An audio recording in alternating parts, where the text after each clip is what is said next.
All right, so we're gonna go ahead and get started. So I have a lot of material to cover, and I'm sure you guys are anxious to see what the top 10 is this year, or from last year, 2018, and current. And we constantly update the deficiency trends every month. So if, for instance, I always get request for the top 10 for anyone that's doing like a presentation. If you want the top 10 deficiencies for your staff members, if you're doing like a staff meeting, email me. My email is at the end of the presentation, and I will always send that over to you. I can pull that data in 5 minutes and send it right over, okay? All right, so first we're gonna talk about the ALF stats. We're going to go over the top 10 deficiencies for 2018 and the current deficiency trends for 2019 as of June. And then we're going to go over some updates with the ACA and ACA alerts. There were some items that were not included on the presentation, but I am going to touch on those topics. So if you're only relying on the slides, please take notes because there's some interesting updates that I just wanted to share with you. All right, so first, the total as of this year, we have about 3,075 ALFs in the state of Florida. And that's a lot. Most of them are in the Miami area with about 950 ALFs in that area alone. Currently, the number is fluid because facilities are opening and closing at any given day. We're always getting applications, we're always getting approvals, and we're always going out on survey to do those initial surveys. And if you need any additional information as to the number of facilities, the type of facilities that we have in the state, you can go to floridahealthfinder.gov, and that encompasses all of our licensed facilities that we license through ACA.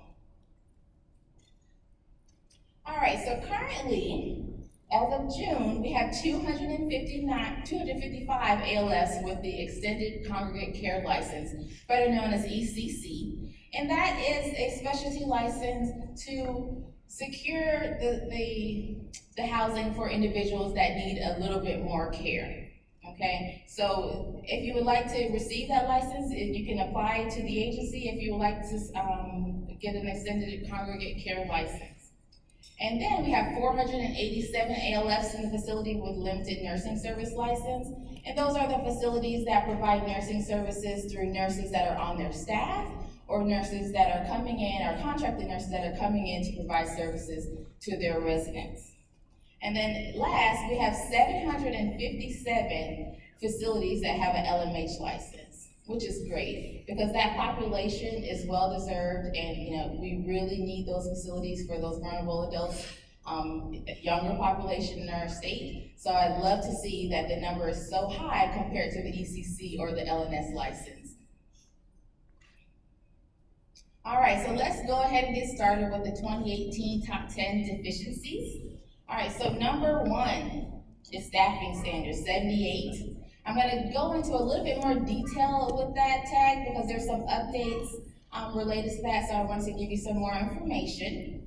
So number two is the emergency plan approval, which is hot for 2018 because of the hurricanes that we've had, and we've been looking at that more stringent to make sure that the residents in our buildings and in our facilities are safe. We've had some hiccups over the years, so we want to make sure that everyone has a plan in the event of a disaster or a power outage or some type of hurricane. All right, and number three is your resident records. Number four is staff in-service training, which is the 30 days trainings that your staff are required to have. Number five is your background screening clearinghouse, which is Z814. Number six is your resident rights and facility procedures. Number seven is your emergency environmental control, which is better known as the CEMP. And number 8 is the physical plant safe living environment tag. And number 9 is medication records. And number 10 is the assistance with self-administration of medications. So let's go ahead and go through those. I'm going to start at number 10 and work my way down to number 1. All right, so number 10, assistance with self-administration of medication, is most commonly cited for failure to follow the steps that's outlined in the statute. So we train our staff or we train your staff to provide assistance with self-administration. This is specifically related to unlicensed staff that need that training to provide the medication to the residents. So when our surveyors are going into your buildings, the first thing that we're looking at is medications, right? Especially with biannuals, that's a part of the survey process. So every time you have a biannual, someone is going to be observing your medications. So when we're doing our tour, we're not just looking for the staff that are providing the medication, we're making sure that the medications are locked and secured as well. Okay, so when you see us walking around, that's what we're doing. None of the things that we do on the survey process is secret. Okay, so we don't try to, get you or anything like that. So we're just making sure that the residents are safe and that everyone is following the rules. All right, so with the medication, this has been on the list for at least 5 years.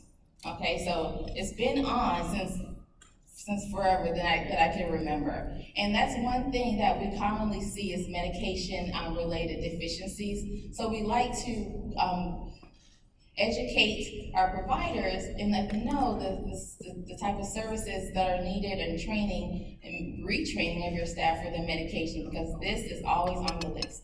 And this was cited 319 times last year. All right, and number 9 is the medication records, your medication observation records, the document that your staff is signing off on that the medication was given or refused, or if the resident was out of the building. Make sure that your staff is signing that form, or if the residents are out of the building, maybe they've gone on a family trip, or if they're in the hospital, make sure that they're documenting somewhere, preferably on the back of the form, but somewhere in that record as to why the resident did not receive that medication for that day. Because that's another form, that's another document that the surveyors will ask you for. Especially when it comes down to the medication observation, they'll definitely ask you for that more book. Please bring it to me so I can see. And what we're looking for are gaps, unsigned little spaces. And sometimes staff forget, because the main reason that staff forget to sign them more is because they're not signing it immediately after the medication was offered or given.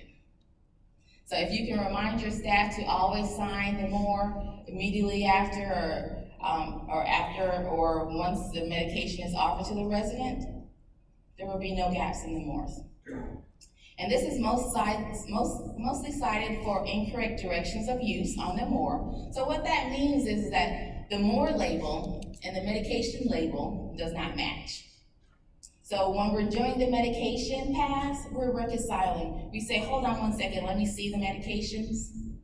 Can I see that? So what we're looking at is the medication label and the more, just to make sure it matches.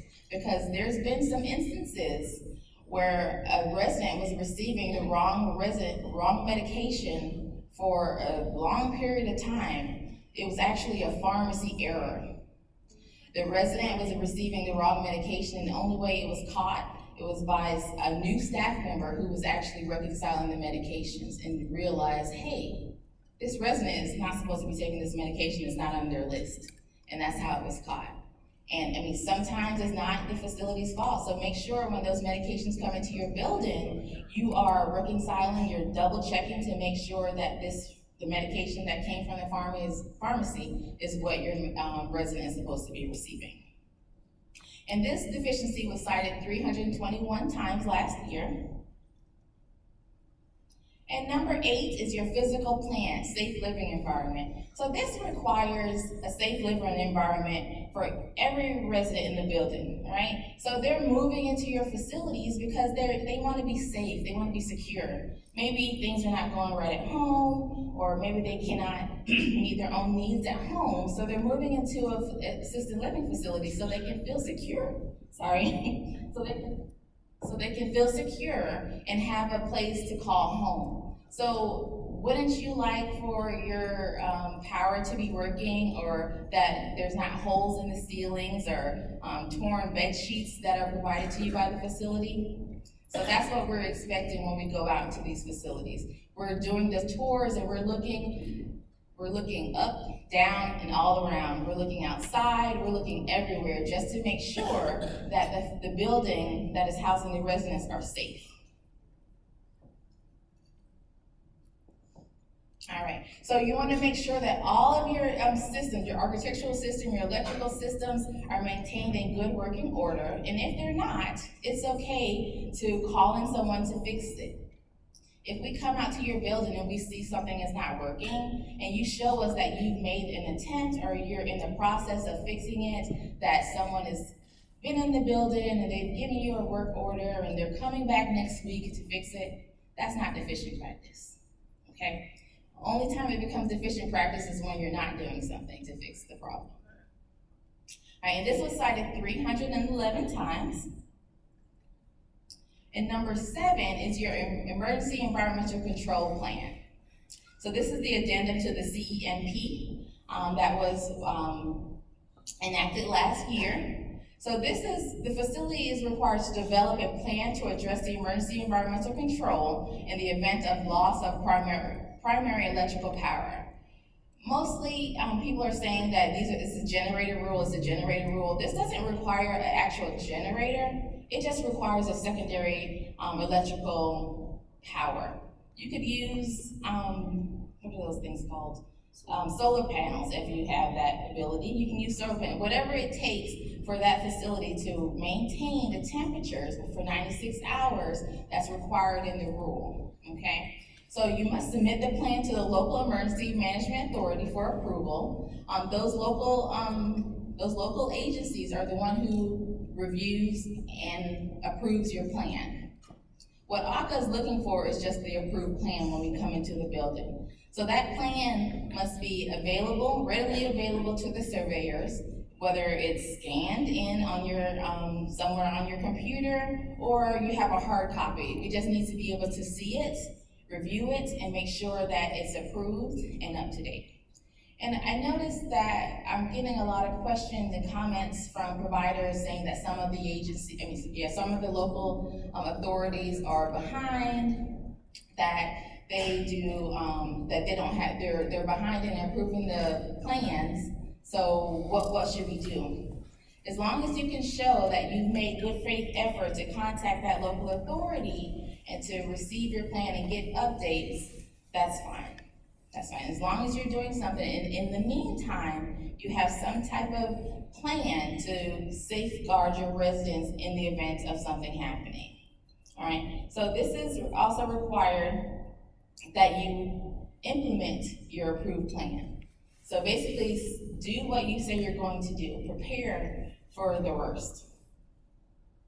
And to go on a little bit more, because this one was a big deficiency, it was a big topic last year, I just wanted to add in all the components that's required in this plan. So make sure you're developing a policy and procedures to ensure the facility can effectively and immediately activate and operate and maintain the power source. So immediately activate means that if we get a warning, like a hurricane warning, you can put that into effect. You can start it right away. You don't have to wait for anything to happen, anyone to bring anything over to you, that you can immediately activate it. And to maintain the alternate power source, that means you have someone that's checking on the generator or your panels to make sure that they're in good working order. So when you do need to turn it on or switch it over, it works. Right? It'll be a bad day if you're not maintaining your generator and when you really need it and you turn it on and it's not working. What do you do then? It's hard to get a generator when a hurricane is, out there in the water because they're all snatched up. All right, so make sure you're maintaining your approved comprehensive emergency management plan on site and notifying your residents or the resident's representative of the submitted plan. Okay, and you want to notify them in writing or electronically of whatever their choosing is. Just make sure that you have documentation to show that you've notified the resident or their representative of your submission for approval and any changes in your plan. And this was cited 353 times last year. Make sure you make note of that number because we're almost, I'm gonna double check, but I think we're over that number right now. And we're already in July, and we've already surpassed the number of citations for the 80200 tag from last year. All right, so number 6 is residents' rights. This is always on the list, always. The only thing I can say about this is that to read the Bill of Rights, the Residents' Bill of Rights, if you go by the Residents' Bill of Rights, the likelihood of you receiving a deficiency related to resident rights is slim to none. If you have that posted, just take a moment and read it. Make sure your staff is reading it so they understand what the rights of the residents are that are in your buildings. So make sure you have a grievance procedure and for receiving and responding to complaints. And when we ask for your grievance log or your policy, we're looking to see if the facility has some type of process. If the residents are actively, if they are complaining or making complaints, that you as a facility are taking those complaints seriously and you are enacting some type of procedure to try to get to a resolution. That's what we're looking for when we ask for the grievance log. That is one thing that we always ask for on a biannual survey, right? Your admission discharge log, your grievance log, your staff roster, right? So you must have the written statement of house rules and procedures and restraints. So we know that the restraints, half rails, quarter rails, require a physician's order, and that must be updated annually. So make sure that that is being reviewed.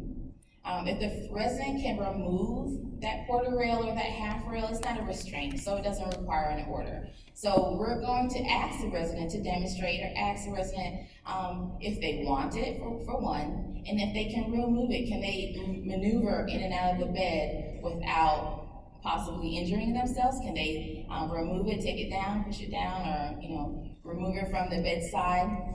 Okay, so one thing that we also look for restraints is beds that are pushed up against the wall, and then they have a rail on the outside. How is the resident supposed to get out of the bed? Scoot down to the bottom? We look for that and we consider that as a restraint, especially if they can't remove it and there's no order. Okay, so we look for that as well. So the residents have a right to be treated with consideration and respect. Okay, when we do our tours, we're listening as well. We're listening to how the staff are interacting with the residents. We do have those residents who are just grumpy, right? There's nothing you can say or nothing you can do to, make them happy. They're just grumpy. But that is okay. They have a right to be grumpy, right? If you're mad or you're sad that day, would you want someone to say, cheer up, everything's gonna be okay? It's like, leave me alone, right? Please leave me alone. So just leave them alone, they'll be fine, right? So yeah, we don't want any arguing, yelling. We listen for yelling. We listen for any type of negative interaction between the staff and the residents. All right, and also, this is regarding appropriate and adequate health care. So we're looking to make sure that the facilities are arranging for services for the residents who cannot do them themselves. And this particular citation was cited 384 times last year. All right, and number 5, the clearinghouse. Background screening roster. So this is a big one. So make sure within 10 days that you are updating that roster.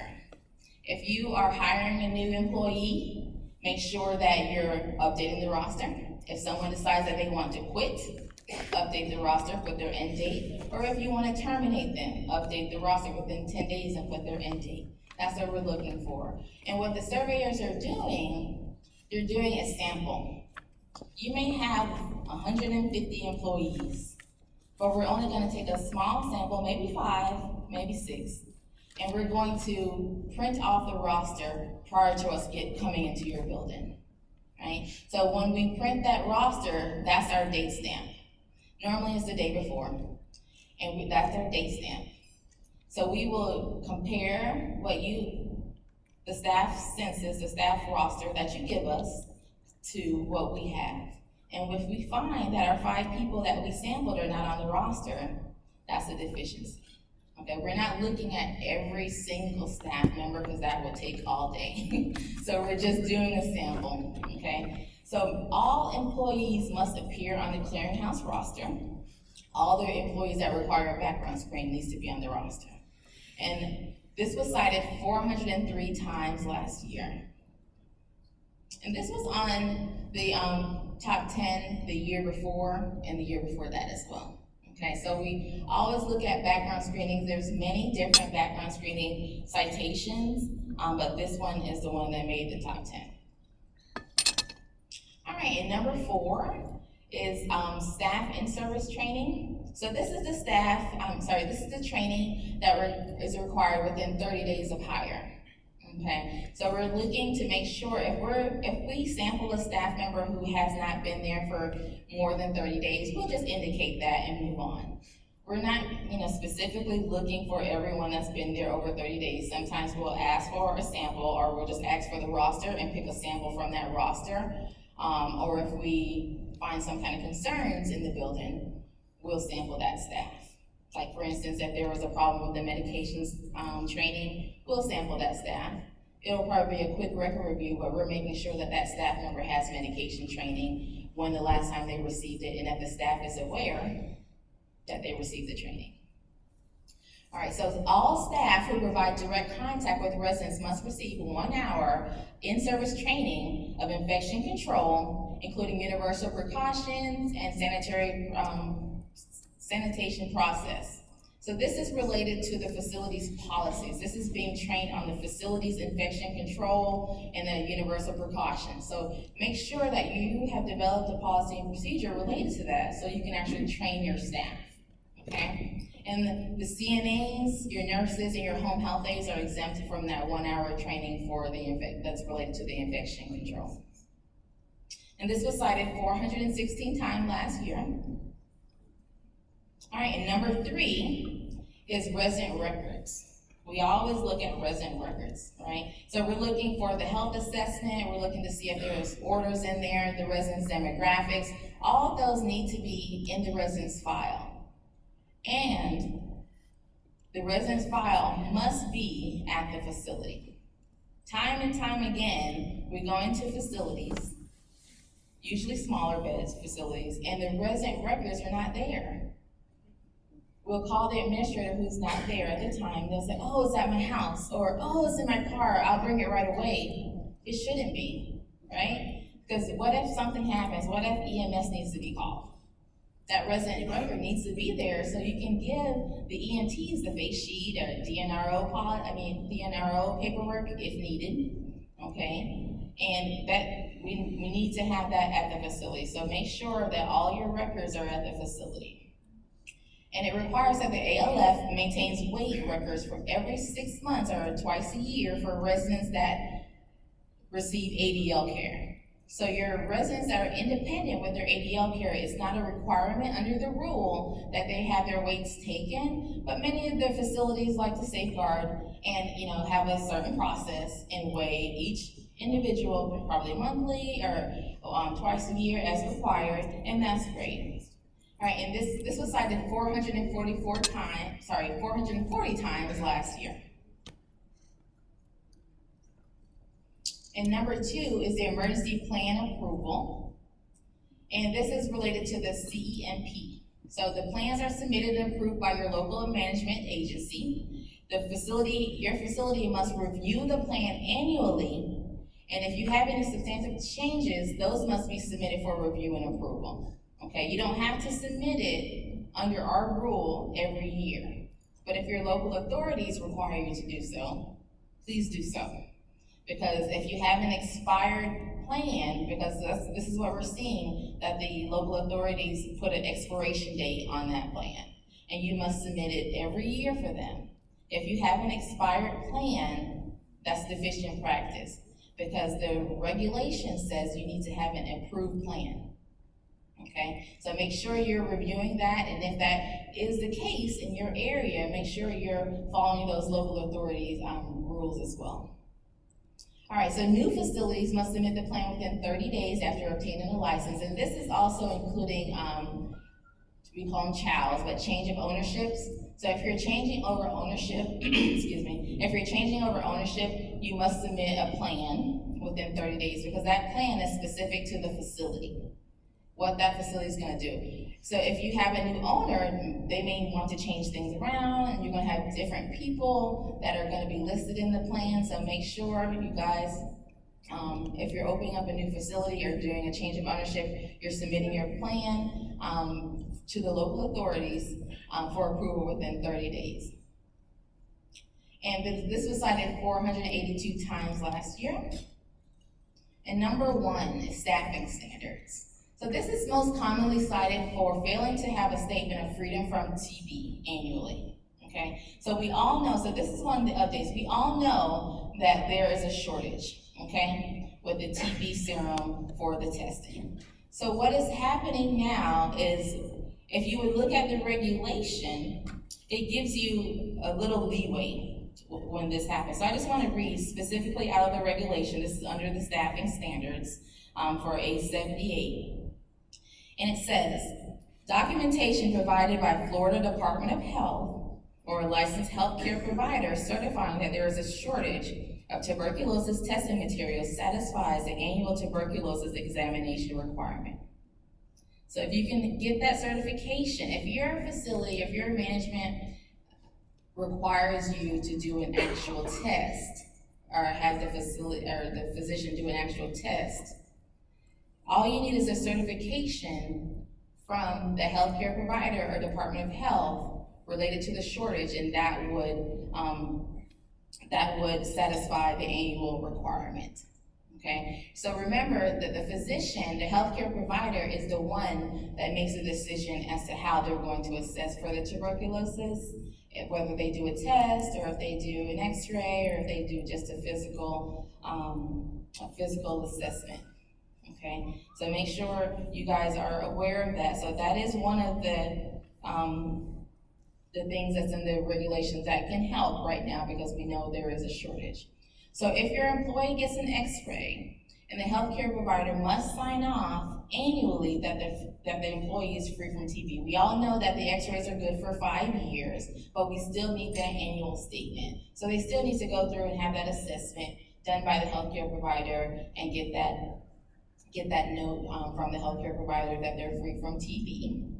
All right, and the communicable disease statement, which is only required once, okay, that is fine. So upon hire, or within 30 days of hire, you will receive that communicable disease statement from the healthcare provider. And this was cited 513 times last year. All right, so let's go into 2019. So this is all the deficiencies that were cited up until June of 2019. So as you can see, A0200, the Emergency Environmental Control Plan, is at 338. It was at 353 last year for the full calendar year of 2018. And it's only 6 months here, and it's already at 338. So it tells me that we're going to surpass, the number from last year. So make sure that you guys are looking at that environmental control plan, because we are. We have a list that we go by for those providers who have not made contact with the agency. We have a list that we're going out on monitoring visits. Has anyone had a specific monitoring visit or visit to your facility specifically for your generator or for your emergency control plan? Really? Okay. So we're going out to facilities that we haven't heard from, or during our complaints or our biennials,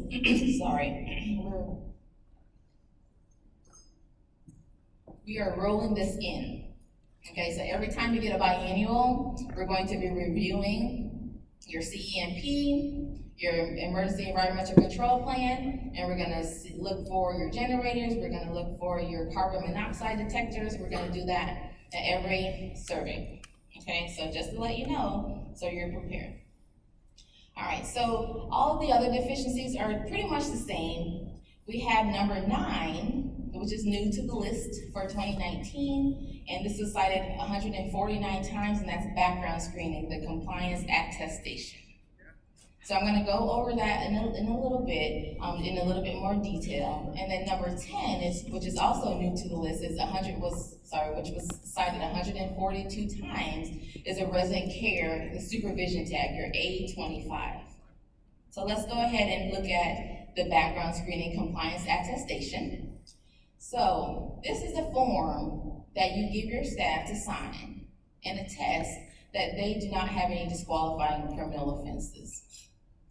So that form, it lists all of the disqualifying offenses, and they sign that form saying, nope, I don't have any of those, I can work for your facility, okay? So the form that we use is a 3100-008. That's the recommended form through our agency. You do not have to use that form, but it's recommended that you do because all of the components are there and your staff can sign that and you'll be finished.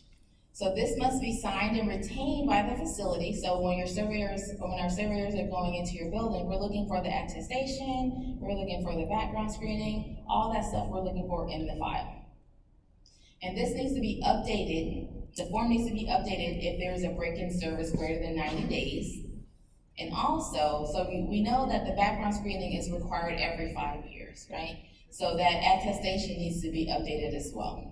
So make sure that you're renewing the attestation so that employee says that they don't have any disqualifying offenses, and then you send them to go take their background screening update their background screening. All right, and number 10 is the resident care and supervision. All right, so this particular tag, we always look at this tag when we have an elopement.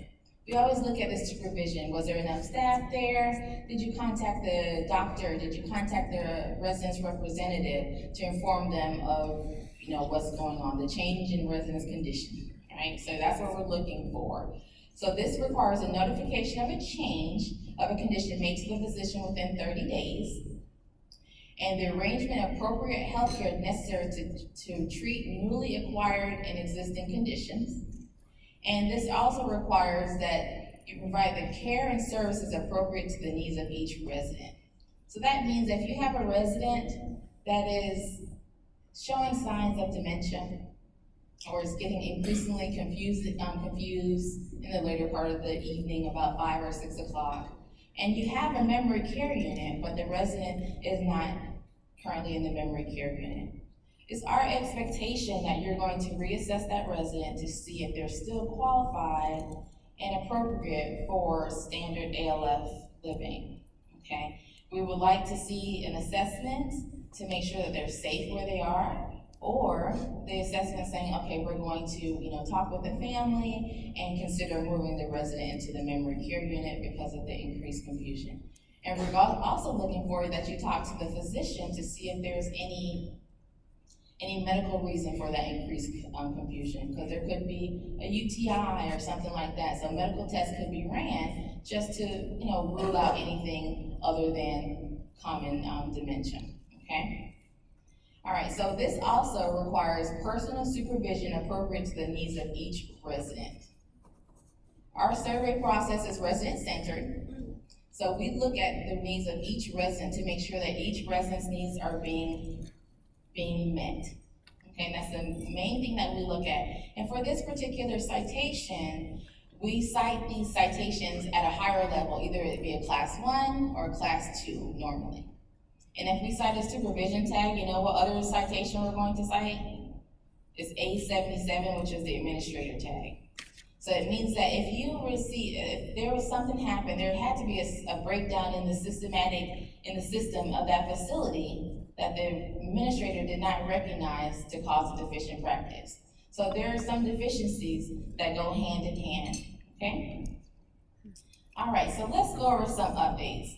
So there's been some changes with the rule. So previously, Department of Elder Affairs housed the rule. They updated the rule and we implemented the rule. So as of July 1, Agency for Healthcare, AHCA, is now housing the rule, and we're going to be updating the rule. And it's going to move from 58A-5 to 59A-36.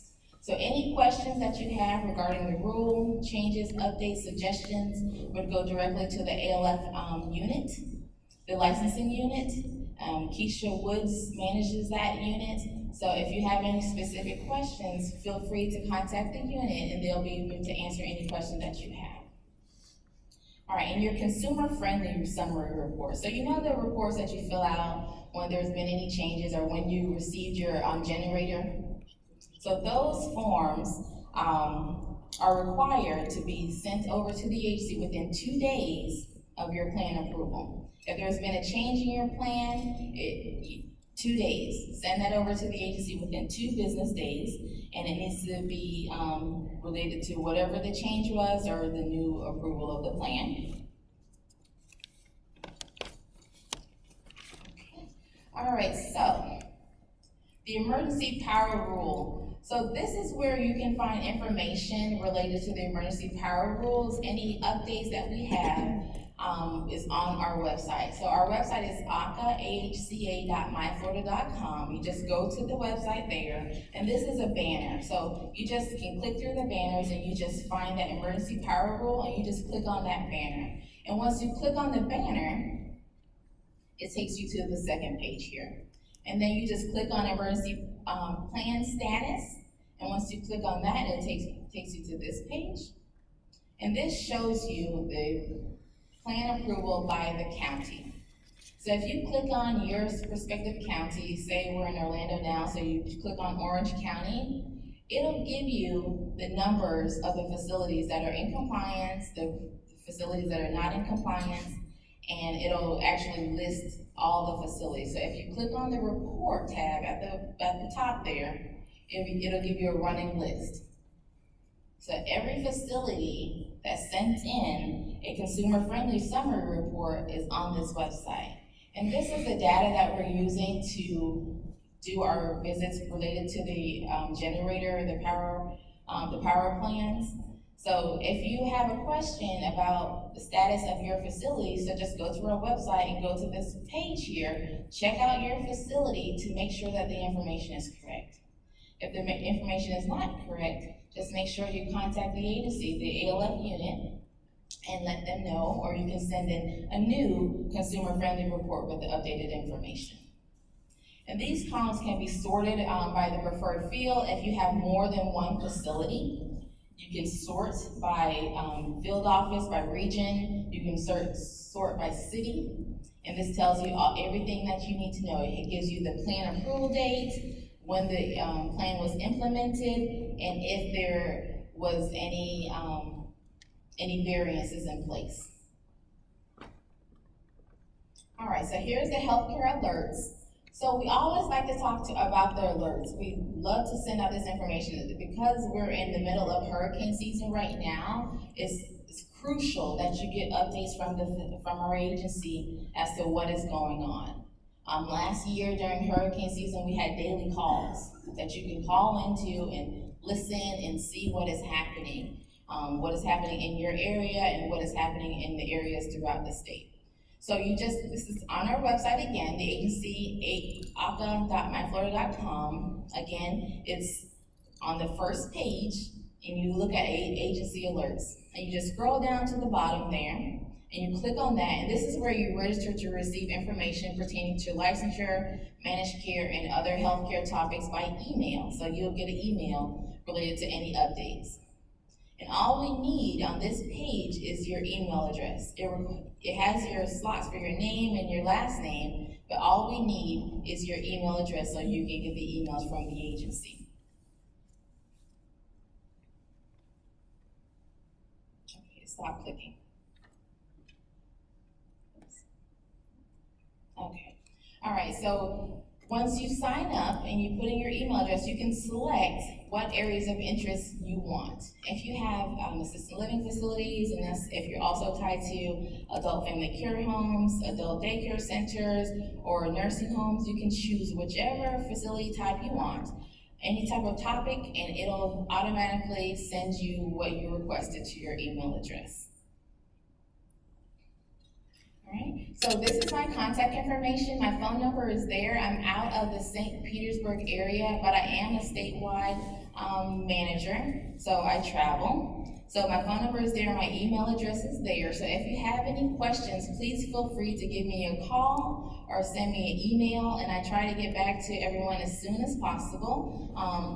Given time frames, I try to get back to everyone. If you send an email to Kimberly Smoke with a question related to ALFs or adult family care homes or adult daycare centers, more than likely I'm gonna be the one that's responding. So if you wanted to just, skip that, if you send an email and you don't get a response right away, you can always call me or send me an email directly, and I'll make sure to respond and get that question answered for you. Thank you very much, and you guys have a great day.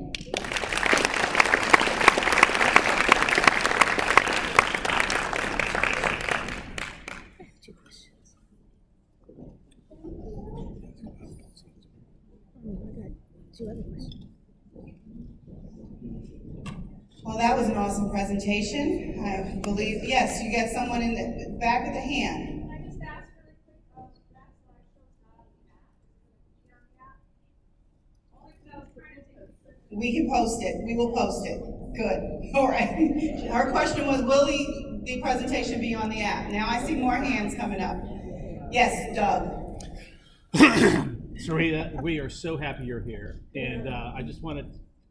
My question was, in dealing with point-of-care devices, there's been a lot of discussion about the vital signs and the use of pulse oximeters. So while we can use it to look at the pulse rate, I guess the question is the oxygen saturation number that also appears on that device, is that compliant practice for us to gather that information and pass it on to the doctor, or are we not permitted to? I can repeat his question if you'd like, Serita. Okay.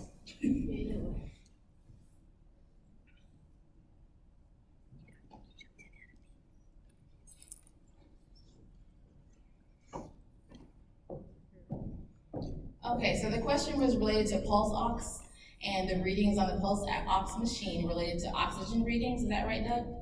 Right. All right. So if your staff, unlicensed staff, are doing pulse ox, you can report that. They can document that and report it to the physician. The question was whether they can report it to the physician. So the question is when when you get the pulse oximeter, you can see the pulse rate and the O2 number. Can you record that in your electronic health record and pass it on to the physician? So pulse rate and oxygen reading, can you document that and report it to the healthcare physician? The answer is yes. Yes, you can. Yes. So I have two questions. At the beginning of your presentation, you talked about the medication errors and how that's a big deal, and you gave the example of a pharmacy error. And so did the facility get cited in that situation when it was a pharmacy error? The facility was cited, yes. So the question was related to the example related to the pharmacy error that the facility did not catch and was giving the resident the wrong medication. So the result of that was the facility was cited because it's the facility's responsibility to ensure that the medications that are coming into their building are accurate and for the residents they say they are for. So the thing is that the only way it was caught was doing a medication reconciliation and realized that the medication that was given to the resident was not the correct medication. So yes, the facility was cited. Yes. And so my second question, you spoke about how on the environmental control plans, you are specifically looking at whether or not the facility has notified the resident and or the representative of the plan submission and approval. So how does that relate for new admissions? So if you come back, let's say in 2 years, and you're looking now in the resident's record, but that resident has now been admitted since that notification was made, are we supposed to do that for new admissions? So the question was related to the environmental control plan approval and notifying the residents or the representative of the plan approval, the submission for their approval and any changes to the plan. So if a resident is admitted after their plan was approved, it's not required that they received that type of notification. It is expected that the facility would speak to the resident or the representative related to the plan. As to what they're going to do related to the plan, what's entailed in the plan, because they can't go back and say, okay, well, we submitted this, 6 months ago. Right. So the expectation is that you're going to review the plan with the resident or the representative upon admission. So they understand what the facility is going to do in the event of a power outage. And so what sort of documentation will ACA be looking for to ensure that communication has taken place? Will they be looking for that communication? Yes, so that communication has to be in writing or electronically, that you communicated the plan with the resident. So any type of documentation that says that we reviewed the plan with the resident and the resident signs it, and the facility signs it, that'll suffice. So any type of documentation that you reviewed the plan with the resident. Yes. So to follow up with that, if that's part of the contract, the admission contract, which always has been, this is what you do in case of an emergency, we have a plan, and that would be sufficient? So the question was if the information related to the emergency power plan is included in the contract and that you review the contract with the resident, would that suffice? And the answer is yes, because you would be going over the details of the contract, which includes your environmental control plan or your CEMP in that contract with the resident, so that would suffice. As long as you show some type of documentation that you reviewed it with the resident. In the back?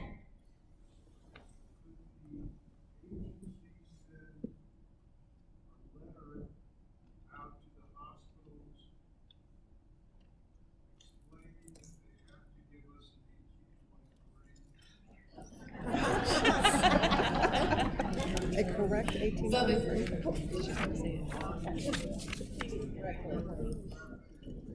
okay, I only heard the first part of your question related to can the agency send out a letter or notification to the hospitals that they have to complete the health assessment, the 1823.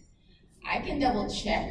That would be a Kimberly Smoke question and decision, but I can double check. But I think they're pretty much aware that they should be completing those health assessments when you provide it to them. If you provide the health assessment prior to the discharge and notify them that they need to complete that, we haven't heard any issues with that. Yes, that's true.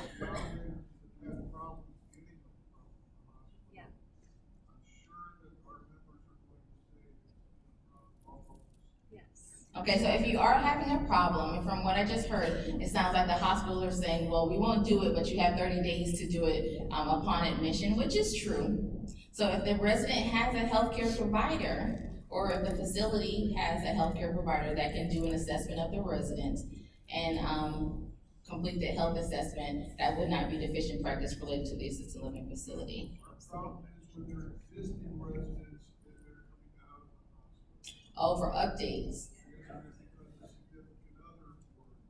Okay, well, I'll make note of that and I'll bring that back to Kim and let her know that that is happening, because this is the first time I'm hearing of that. So maybe something can be sent out to the hospital to let them know that they need to be completing the health assessments, especially if there's a change in the resident's health condition, which more than likely there is, especially if they're leaving the hospital. Doug?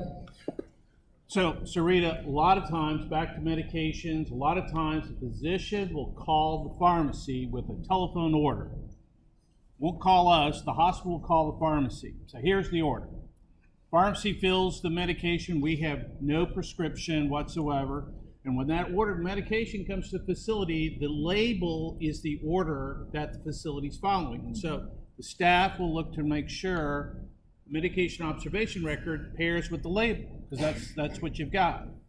So in the event that the pharmacy has made a mistake over at the pharmacy, there's no way for us, the facility, to detect or understand or even know that that label was improperly labeled. There's be no way for us to catch that.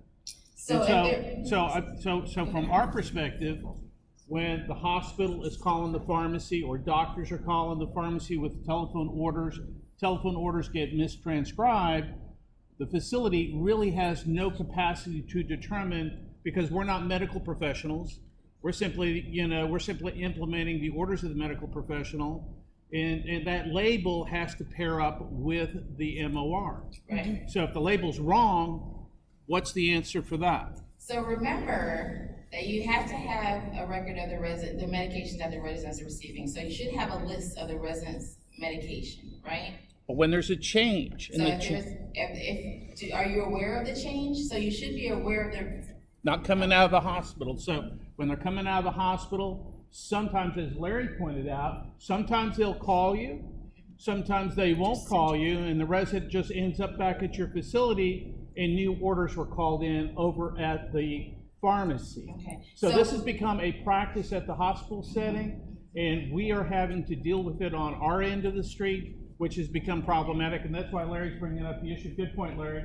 So remember, when the resident is discharged from the hospital, they are discharged with discharge instructions. And normally, what comes with that discharge instructions is a list of medications that they were taking in the hospital, and if they should stop medications, or they should continue medications, or start new medications. So that could be a tool that the facility can use to determine if there's been any changes in their medication when you reconcile the hospital discharge record with the record that you have in the facility. But Okay. you would We not. have two more questions, so, Pam, you had your hand up? Yeah. Yes. Which one of the 1823s is most accepted by our Medicaid providers? The March 2017, I think. And that's accepted by Yeah. all our Medicaid Yes. providers? Yes. It's the complete health, it's the complete health assessment, including the end page, related to the assisted care services. And do we need all 5 pages for Yes. non-Medicaid? Yes, you definitely, Non-Medicaid. for the assistive care services for Medicaid. So when Medicaid comes in the building, that's what they're looking for, to make sure that the health assessment includes that particular form. The assistive care services form that's documented, Right. yes. But how Yes, about ma'am. for non-Medicaid? No, because with Medicaid, they're only looking for the assistive care services. For Medicaid, it's not required. It's just the regular health assessment that stops at the physician's signature. Marlene, last question? Yes, I would like to know exactly where can I find that authority that specifies 5 years for the chest X-ray? The authority that specifies 5 years? Yes. It's not in the law. That would probably be under the CDC related to the tuberculosis. You would look under the CDC website, or even the Florida Department of Health under the tuberculosis. The reason I'm asking that, because it's out there that way for 5 years in the industry. However, if a patient's physician determines the frequency of that chest X-ray for his or her patient, I want to think that may override. It does.